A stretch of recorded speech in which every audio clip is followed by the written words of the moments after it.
All right. Well, it's about that time, and we might get a couple stragglers coming in, but so Paul was indisposed this evening, so he asked me to take over. So uh, you get me as your MC for tonight. Uh, so we'll start off with introductions, and we'll see how the little icons on the screen move about. But I'll try and go in somewhat uh, order. Start up with Mike, since you're front and center on my screen.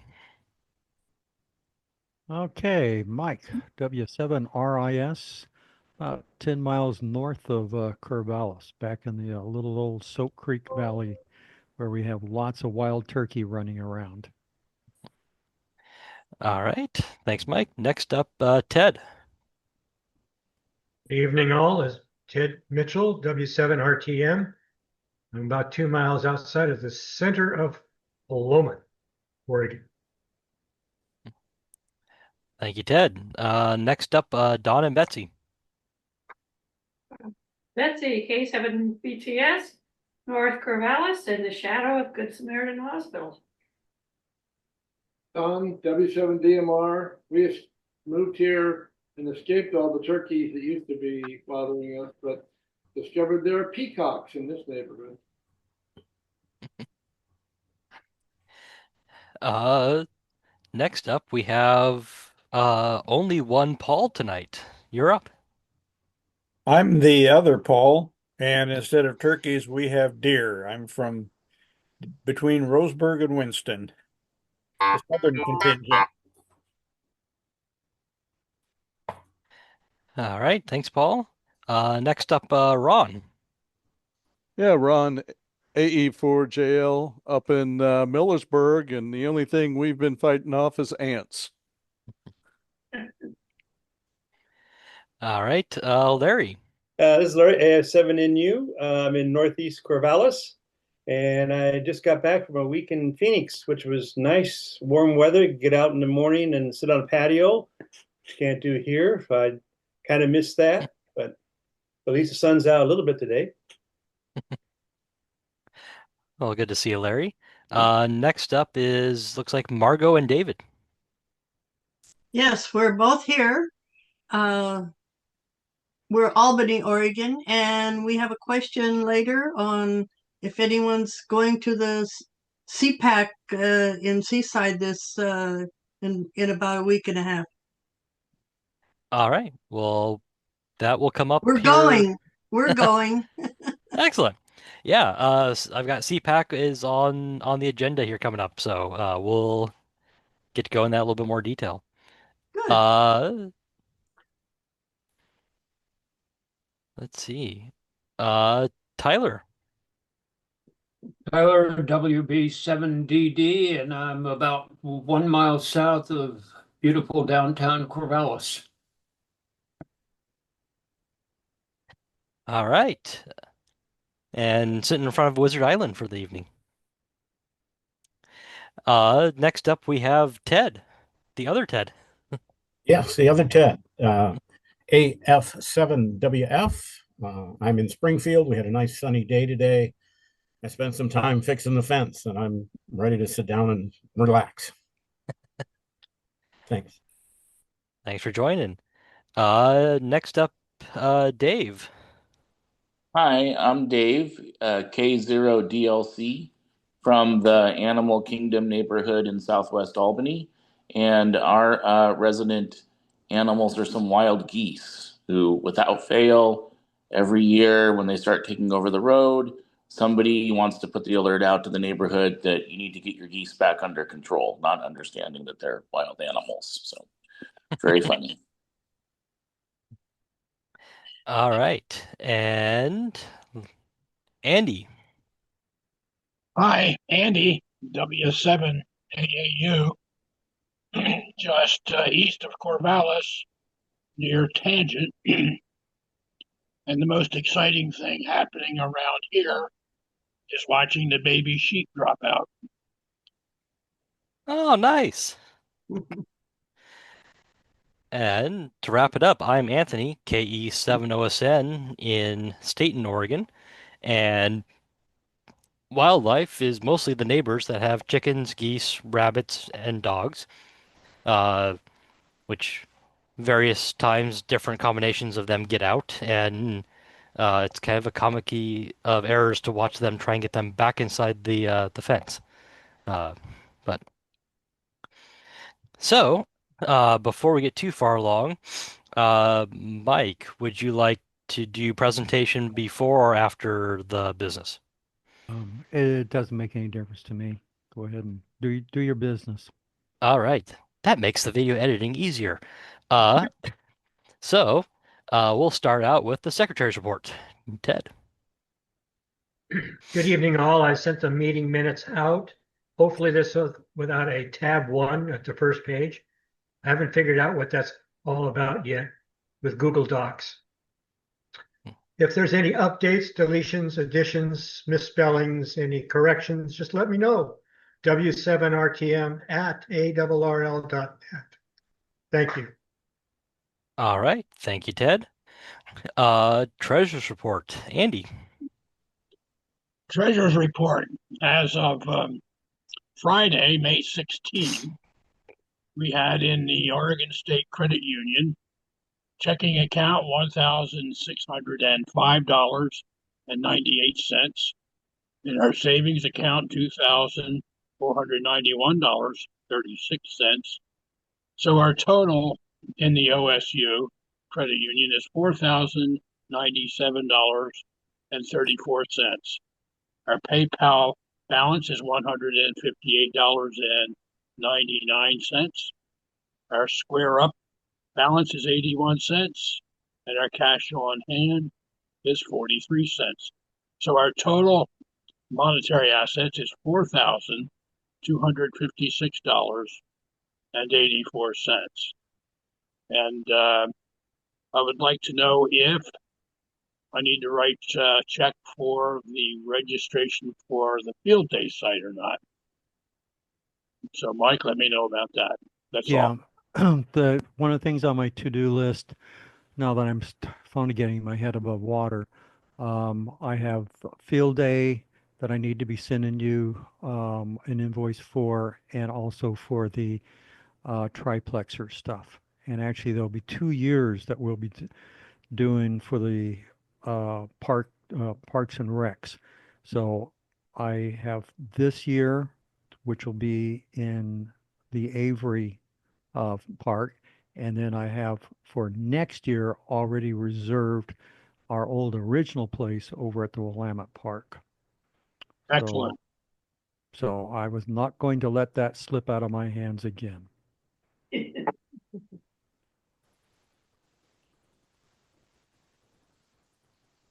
All right. Thank you, Andy. And we'll get to the field day here in just a minute. So next up on the agenda is website report. Ron. So just want to encourage anybody that has got photos like the one that's in my background right now, send them my way and I'll gladly get them up on the website. These are the ones I got from Paul. I have some of my own. So within the next couple of weeks, now that I'm finally home for a weekend, I will see about getting them posted. Paul sent me a bunch of them. Other than that, yeah, don't have a lot to report for the I'm trying to remember, what is it? W7PRA. I don't even remember our URL. That's pretty bad, isn't it? I think it's Peak Radio. www.peakradio.org. Okay. Yeah, thanks. I have a shortcut, so I never use it. It's in the meeting minutes. That's all I have. Thanks. All right. Thanks, Ron. So next up is the repeater report. So for those that are Facebook users, there is the PRA Repeater Info Center page where Chris Navarra, AB7BS, posts updates on the repeater system. For those that are uh, not on there, a couple of updates. Uh, there's a new Klamath Falls repeater on Loma Linda, and that's 440500 with a 136.5 tone. Uh, there is Blanton Heights 145110 with the DCS 023 in South Eugene is online. There were some link issues that got fixed in uh, the Eugene area, which was a separation between the Salem North and Eugene South kind of connection there. Uh, there's a new or updated uh, looks like audio connection for the KGW tower up in the Portland area. And uh, Chase Mountain is back on the air as a transmitter, but the receiver is in gets a lot of site noise, and so once until the hardware arrives, suggestion is to use the Loma Linda repeater on the input and then listen on the Chase Mountain output if you're in that position. So that is kind of the update and rundown on the repeater network. Uh, so next up, past events and old business. So I don't think we had any old business. So the first past event I have on the list was 7QP. Uh, Mike or Ron want to share a little bit since. Okay, so the program that we're going to do tonight is kind of a review of what we did on 7QP. So I'll be walking everybody through uh, that can comment as far as who experienced it and who were the guys sitting on the side thinking about us where we're having all this fun up on top of a mountain. So I'll be covering that. All right. I will say that there was only a very, very light trace dusting of the white fluffy stuff that really wasn't that fluffy. So did get a little chilly, but I think good times were had by all.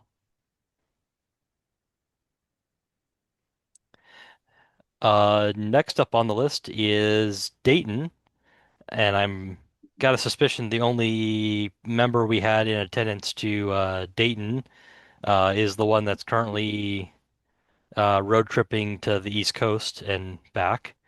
Uh, but I didn't see, I didn't get bombarded with a whole lot of stuff coming out of Dayton that was new and exciting, other than uh, Anna about this new little thing uh, that her outfit is peddling, which is a 500-watt flex radio. So if anybody didn't see, Flex now has their Aurora series, which includes the top of the line AU520M, which is a 500-watt base station radio. That is supposed to be super power efficient. And it looks like you just plug it into a regular 110 or maybe even a 240 volt outlet, and you get 500 watts, so you don't have to have a fancy amp or anything. But do check and make sure that your feed line, coax, fittings, connectors, and antenna are capable of handling that before you drop the 10 grand on a radio. Don't want to burn the house down for anything. Uh, Anybody else see anything fancy out of Dayton?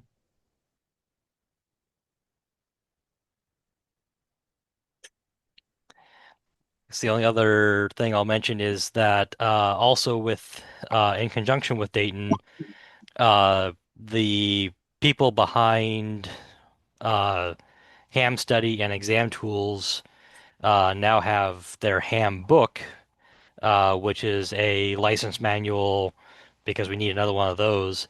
But it does tie in more closely with the Ham Study website and system, uh, and does have QR codes that links to particular sections of the Ham Study website uh, to kind of more closely integrate the reading material uh, with the practice exam stuff. So.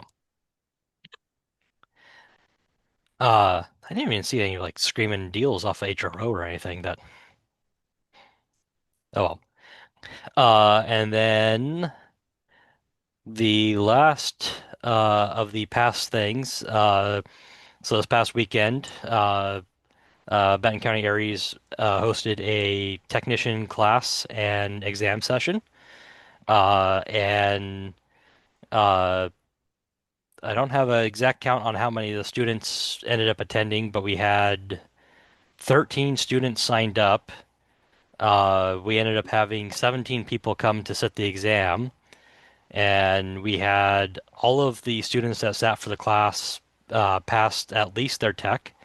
One of them went straight to general.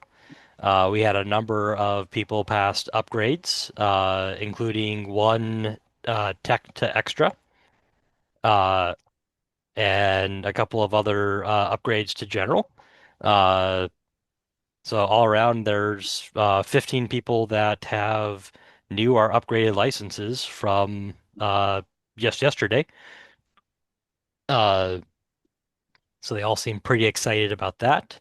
Uh, and since Scott's not here, I have a little bit more freedom to uh, sell his skills as an instructor because he's was the instructor for the course portion. And again, all of his students that sat through the class got at least their technician, including the one that also got the general out of it. So uh, it is a growing interest, and the next one, if anybody is looking for a test session, I'm helping with a group out of Chemeketa that will be doing one in the Salem area in June. And then Benton County Aries will be doing another one that is on the books for August. So if you or anybody you know is looking for an upgrade or looking to get in the hobby, uh, tell them check that out and check it out early because we did actually hit capacity for space on this session here in May. Uh, so with that, we'll go ahead and next up is CPAC. Uh, so Margot, you had a question for the group? I was just wondering who was going, and we'll be there. We've signed up and have our hotel reservations, and we're looking forward to seeing uh, Gordon West and Susie. So I will be there as a normal fixture. So you'll see me wandering around. Good. And I'm pretty sure Anna's going to be there as well. At least was Yep. planning on being there. Yep. And I will also be attending the banquet there with Gordon West, with him being the speaker there. We will also be at the banquet. Okay. I'm always looking for a pretty lady to sit next to. All right. We did talk to Gordon West about a month or so ago, and he was very excited about the trip. Cool. Cool. I don't know when he's ever been up in the Pacific Northwest. You know, he seems to hang around down in the down the southern parts of the states, southwest part of the states. You mean there's nobody else out of this group that is not going to, or that is going to CPAC? That's the premier Pacific Northwest ARL convention. There's all kinds of good stuff that goes on there. I intend to go there if I can make a last minute decision to do it. Okay. Shoot, and I even won a great big radio one time there. So they got good giveaways. You know, my ability to win anything is pretty much approaches zero all the time. And I was sitting there ratchet jawing talking to some guy while they were giving away all the stuff on Sunday morning there at the big giveaway stuff. And then next night I thought I heard my call sign in the background. And I said, who's calling me? Then I finally realized it was the MC up there standing on stage. So What I'm did you a little slow, and a little dense. What did you win? I'm planning on attending. Cool. And who was the other person there? Me, Okay, Tyler. Tyler, good. Be good seeing you there. No, I ended up winning one of those FTDX's 400s. It's a mobile radio that has a beautiful display on the front of it. It has all the APRS stuff built into it, which it was exactly what I needed because virtually when I'm running my camper, everywhere I go, I have my APRS running on there. So my wife knows where I park, and if she needs to find me or if she's meeting up with me, she just follows my APRS cookie crumbs, and she can go right to where I'm hiding.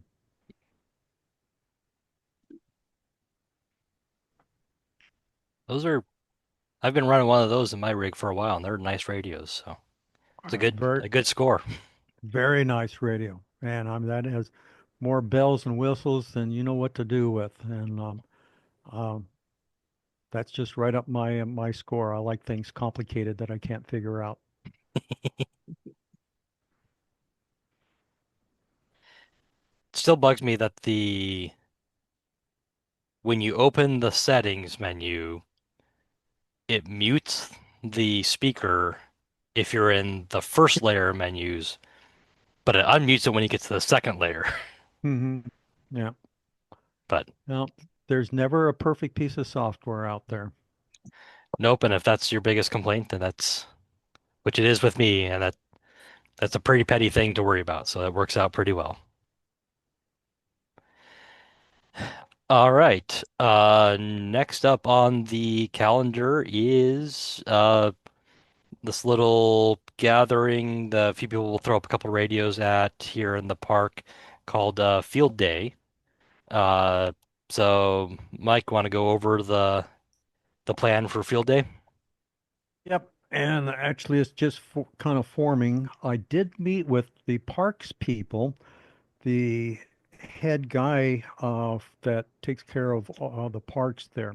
So let me back off and do a little background checking. So we used to end up having our event there at Willamette Park. This year, when I went in to get a permit, I got the permit, and then a couple of days later, they say, "Oops, someone else beat you out." And so I did a whole bunch of work looking all around the area to find a good alternative, and finally came to the conclusion, well, there isn't a really good alternative that even compares to what we had there at Willamette Park. So I kind of came to the conclusion that, hey, we're here to take and represent ourselves and be part of the community. And so I came to the conclusion that Avery Park was going to be okay. That's the only thing that they had to offer me. So we are going to be at the Fireside Shelter at Avery Park. The field day date is the 28th through the 29th. We'll be pulling in there the 27th, I believe it is, on Friday there to start doing our setup. So we still have, so that's got planned. So now that we're in Avery, I met with the parks people, and what I was really concerned about is that Avery is kind of their show place, and I kind of push things pretty hard as far as getting our permission to take our campers out there on their nice clean grass. So we have permission. I have a place where they're going to be pulling out a couple of these concrete roadblocks that will give us access onto there. I have some vague idea of how things are going to place some of the campers. I know where the water line, the general area where the water line runs through there. So they asked if we not take and drive long spikes into the ground, like grounding rods, into the relative area of the water pipe there. So we just don't want to do anything to wreck our weekend there. The challenge is we have huge trees. We have some stuff that is like 120, 100, over 100 feet tall. They're very tall, very skinny, and I was really surprised, but I did get permission, if I could, to lasso some of those really big trees. Now, they are actually beyond my ability to, with my tennis ball launcher, to get up that high. So it's not going to happen.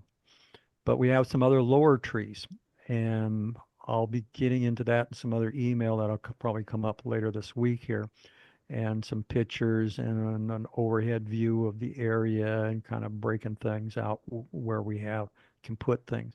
But there's a few lower trees that we can get some ropes up into on the north side of that. Uh, that undergrowth under the trees and the forest in there is virtually impossible to get through. There's lots of poison oak in there and blackberries, and you're going to have to be really thick-skinned to be able to get in there and do what you need to get any antennas up over some of those trees. But I'll try it. I'll figure out some way of doing that. So anyway, that's off and running, and that's my next project there to start focusing in on trying to figure out a plan on getting in there. So we'll be figuring out what we want for food, and also as we bring any vehicles that's going to be staying overnight, and any vehicles going on the grass, I have a special sticker that I need to end up putting your license plate number on, and that needs to go in your windshield there, or otherwise potentially someone may get upset about it. But that's the only hurdle that I have. They've been very accommodating and really good to work with. Anyway, I'll explain a little bit more a little bit later on as I figure things out. So any questions at this point in time that you might have on field day? Tyler? Yes, where specifically are we? I think you mentioned a shelter, but I didn't get it. Yeah, is Fireside. So that's on the south central part of the park. There are 3 shelters on that south road there, and we're right in the middle of that. Oh, called okay, that would Fireside. be between Thompson and Lyons. Yep, that's Correct. it. You nailed it. Okay. Any other quick questions at this point? Okay, so I'll be sending email out on our normal email reflector. So if there's anybody that's not on that reflector or doesn't normally, hasn't subscribed to it, send me some email. And so that's w7ris@arrl.net. And then I will get you onto that reflector so you can be part of, you can see what's going on as far as the planning for field day. Okay, back to net control. All right. Thank you, Mike. Next up is new business.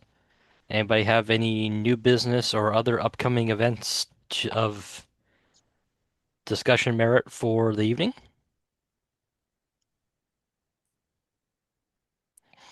All right. So hearing none, we'll go ahead and close out the official business meeting portion, and we'll turn it over to Mike for the presentation. Take it away, Mike.